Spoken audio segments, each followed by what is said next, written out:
Hey guys, it's Jessica DeGraff with Proven Winners. I'm here today at Prairie Gardens and I wanted to talk a little bit about container gardening.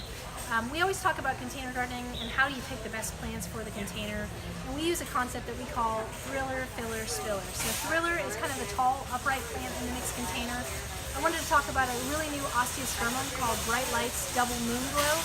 Really bright yellow flower, double blooms, so the flower doesn't close even when you have lower light levels, and it will flower all summer long. So this is your thriller, or sort of the centerpiece of your mixed container.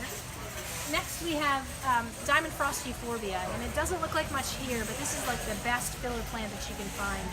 It basically just continues to fill out all summer long with these really soft white flowers, and they sort of just mix themselves amongst the whole recipe. So it's a great variety. The thing I love about it is it's extremely drought tolerant. So if you forget to water, this is a great plant. And last but not least, we have a really great spiller item, and this is called Super Bell's Lovey Dovey. And so you can see here, two-tone color, bright pink and white, almost a star pattern. This is a petunia. It will flower all season long, and it will just cascade over your container. So when you're thinking about your recipes or your containers, think thriller, filler, spiller, and find all of those items here at Prairie Gardens.